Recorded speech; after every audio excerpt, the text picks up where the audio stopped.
Le calme avant la tempête sur le marché crypto, la blockchain Solana en panne, le Monero à la cave. Bienvenue à toutes et à tous les amis dans cette nouvelle matinale trading. J'espère que vous allez bien. Juste avant de commencer, comme d'habitude, je vous invite à vous abonner si ce n'est pas encore déjà fait et surtout à nous rejoindre dans le serveur Discord. Vous avez le lien dans la description. Allez, c'est parti. On commence tout de suite avec quelques petites actualités. Effectivement, vous l'avez vu hier, après plus de 300 jours sans aucun problème, la blockchain Solana, s'est retrouvée à l'arrêt pendant plus de 4 heures. Alors, il faut savoir que la blockchain Solana, c'est un réseau qui avait fait face à de nombreuses problématiques lors des dernières années, en termes de sécurité, en termes de scalabilité et en termes de décentralisation. Il y avait du mieux, ces problèmes avaient été résolus, d'accord, et c'est pour ça qu'on s'est retrouvé pendant une période de 300 jours sans aucun problème, mais hier, eh bien, une panne est arrivée. Alors, ça peut arriver, c'est pas dramatique, c'est en plus une blockchain qui a été énormément sollicitée ces derniers temps avec tout ce qui s'est passé autour, mais c'est un signal à ne pas négliger. Alors, ça n'a pas eu d'impact sur le prix, mais c'est une information tout de même assez importante. Une information qui par contre a eu de l'impact sur le prix de la crypto en question, c'est du côté du Monero. Binance a annoncé mettre fin au listing de la crypto-monnaie XMR, donc qui est liée au projet Monero, à partir du mois de février. Alors ce n'est pas la seule crypto-monnaie qui va être délistée au mois de février par Binance, mais c'est l'une des plus grosses. Et alors là, ça a eu des conséquences dramatiques puisque le Monero a totalement dévissé. On a vu une perte de quasiment 30% sur la journée sur les charts. Donc c'est quand même pas du tout négligeable. Voilà, dites-moi ce que vous en pensez dans les commentaires. Et on va passer désormais au point de vue technique, avec, comme je vous le disais, un calme plat, un calme total sur le marché crypto, mais un calme avant potentiellement un gros mouvement à venir. En effet, on est sur un mouvement de latéralisation totale sur le cours du Bitcoin, une phase de range, mais si on regarde un petit peu du côté de l'order book, eh bien on se rend compte qu'on a énormément d'ordres qui sont en train de s'accumuler de part et d'autre, et bien justement de cette phase de latéralisation. Il faut donc potentiellement s'attendre à un mouvement très volatile à la sortie de ce range, un mouvement qui potentiellement se fera en deux temps pour piéger un maximum d'acteurs sur le marché, excusez-moi. Donc moi personnellement, je suis toujours dans l'attente des zones que j'ai identifiées, que je vous ai annoncé début de semaine, à savoir les 40 500 ou alors les 45 500, ok. J'ai dit 40 500 ou 45 500, voilà. C'est les zones que j'attends. Tant qu'on n'est pas venu récupérer un de ces deux niveaux, je ne fais rien, je reste en observation. J'ai tenté un petit scalp hier après-midi sur le BTC, ça n'a pas fonctionné. J'ai tenté un petit scalp sur Solana et Link, ça n'a pas fonctionné non plus. Donc là, je me dis, ok, j'ai tenté des choses, j'ai essayé de saisir des opportunités à court terme, ça ne fonctionne pas. Dans ce cas-là, je prends du recul, je m'arrête et je patiente. Ok, surtout pas rentrer dans de l'overtrading. C'est pas grave, j'ai pris quelques petites pertes, il n'y a pas de souci. J'attends mes niveaux clés et là je pourrais me positionner avec davantage de conviction et donc de manière un petit peu plus agressive. Cette zone d'accumulation, on la voit très bien. Pour ceux qui tradent les patterns chartistes, vous devez avoir identifié normalement ce triangle de compression en 4 heures, d'accord? Donc là aussi un élément qui nous amène à dire qu'on devrait avoir pas mal de volatilité dans les heures, dans les jours à venir. Du côté des datas, sentiments de marché et order flow, on voit que l'open interest est bien redescendu, hein, notamment avec la journée d'hier. Il est actuellement en train de se stabiliser. Même chose pour les funding rates qui ont bien baissé.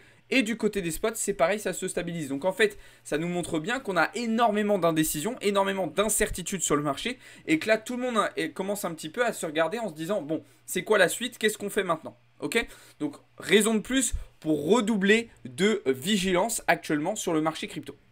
Ça, c'était pour BTC. Du côté d'Ethereum, eh bien, c'est sensiblement la même chose. On est toujours dans une zone, selon moi, de non-trade. Et tant qu'on n'a pas récupéré un de mes niveaux clés, je ne rentre pas en position. Alors moi, je pense que là, on est bien parti pour venir chercher les 2450 $, zone sur laquelle potentiellement on pourra envisager du short. Mais pour le moment, c'est pareil, on ne fait rien. On va désormais passer du côté des alts. Vous allez voir que du côté des alts, il y a aussi certains scénarios qui se sont annulés. Alors pas tous. Le Link, par exemple, on est toujours en observation, on est toujours en attente de venir récupérer cette zone des 17,51 $, 17,52 $, ok, pour aller chercher ensuite de la continuation haussière vers les 20, 21, 22 $. Du côté du JUP, on est toujours en tendance baissière, hein. Je vous rappelle qu'on avait été parfaitement rejeté sur ce niveau de résistance. Donc potentiellement un retour vers les 48, voire vers les 40 centimes à envisager dans les prochains jours et les prochaines semaines pour le JUP. Sur le BNB, donc le setup que je vous ai partagé hier matin, on est toujours dans l'attente d'un retour sur la zone des 285-290 $. Ok, pas de changement.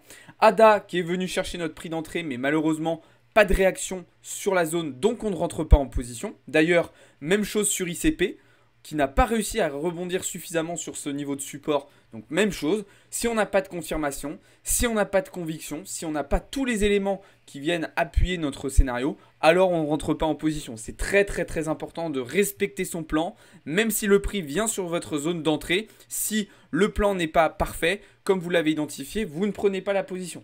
Vraiment, la notion de momentum, la notion de timing, la notion d'exécution, c'est très important. Vous pouvez avoir une très bonne idée. Si derrière, vous ne l'exécutez pas de la bonne manière, alors ça ne sert à rien et vous aurez des mauvais résultats. Ok ? Donc voilà pour ICP.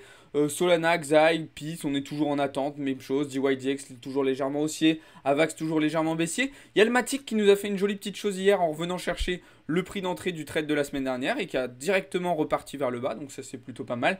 Mais globalement voilà, on est sur une phase de patience, d'observation, d'attente. On est en salle d'attente sur le marché crypto et quand on est en salle d'attente, eh ben on se tait, on ne fait rien et on attend. Tout simplement, on patiente tranquillement, sans pression. Très important de comprendre ça, les amis. Voilà un petit peu ce que je pouvais vous dire donc sur le marché crypto. On va désormais pouvoir basculer du côté des marchés financiers traditionnels avec le dollar qui, comme prévu, a été rejeté sur son niveau des 104,6, donc zone qu'on avait identifiée début de semaine, je vous le rappelle, et même ce week-end. Et c'est la raison pour laquelle on a justement décidé de se positionner à l'achat, notamment sur l'euro USD, d'accord, avec une position qui pour le moment démarre plutôt bien. Petite position sur EURUSD. On a aussi pris une petite position à l'achat sur le gold. Alors, je précise bien, oui, j'ai toujours cette position swing en vente sur le gold, mais j'ai pris aussi une petite position à l'achat au sein de ce trade pour hedge ma position et pour aller chercher des profits. Donc ça se passe bien, là aussi. Donc voilà, on y va tranquille, on y va prudemment. Moi, j'envisage toujours un petit peu de retracement sur le dollar. Je le vois bien venir chercher cette zone de FVG en 4 heures. Ce qui veut dire que je vois bien euro USD continuer de monter sur ce niveau-là. Là aussi FVG 4 heures. Et même chose pour le gold que je vois bien remonter vers les 2050. Avant de repartir sur une tendance baissière un petit peu plus importante. Parce que derrière, pour moi, on reste dans une situation et dans un contexte macroéconomique haussier pour le dollar. D'ailleurs, ça me permet de faire la transition parfaite avec ce que je voulais vous dire concernant le pivot de la Fed. Vous savez que cette semaine, on a beaucoup de banquiers centraux, beaucoup de membres du FOMC de la Fed qui s'expriment.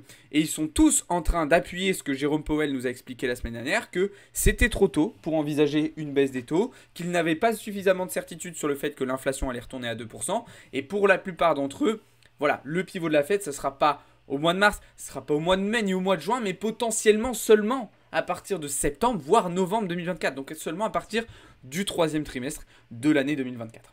D'accord? Donc ça, c'est très important de le comprendre, les amis. Au-delà de ça, globalement, je suis toujours à peu près dans les mêmes positions, donc toujours plutôt vendeur sur GBP/AUD, même si là on est revenu à nouveau sur mes prix d'entrée, toujours vendeur sur USD/JPY, sur USD/CHF. Voilà, globalement, on avait des belles zones de short sur les paires qui étaient concernées par le dollar.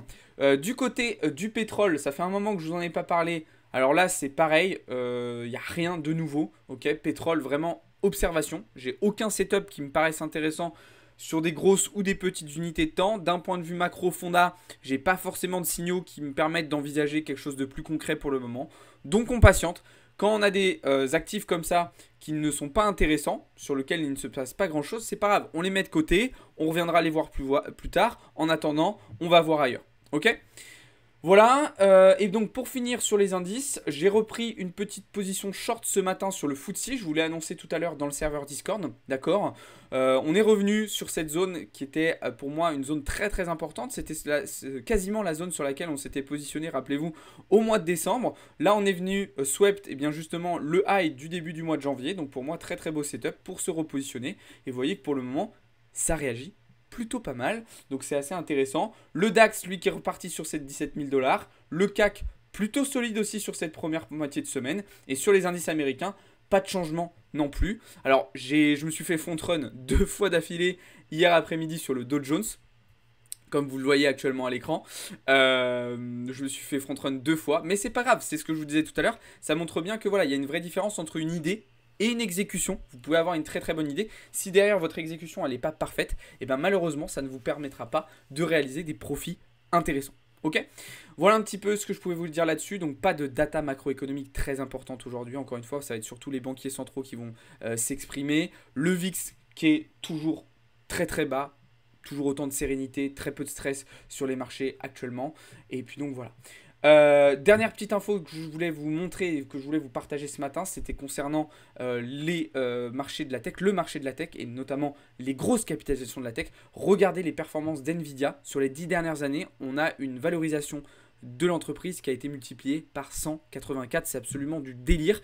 Et ça nous montre bien, au-delà de juste NVIDIA, que depuis le Covid, la place des big tech dans l'économie américaine et sur les marchés a augmenté de manière significative. C'est vraiment impressionnant la vitesse à laquelle elle progresse. Okay, et ça montre bien là aussi à la fois le fait que sans ce marché de la tech, les marchés américains et globalement l'économie américaine auraient de plus grosses difficultés. C'est très très important de comprendre ça les amis. Je vous en ai déjà parlé un certain nombre de fois.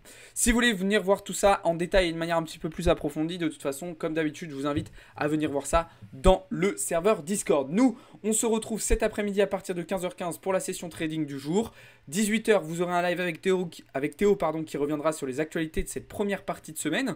Sur ce, moi je vais vous souhaiter à toutes et à tous une très très très bonne journée les amis. Merci beaucoup d'avoir regardé cette vidéo. N'hésitez pas à me dire ce que vous en pensez dans les commentaires et je vous dis à très vite. Ciao tout le monde, c'était Alex pour Blockchain Capital.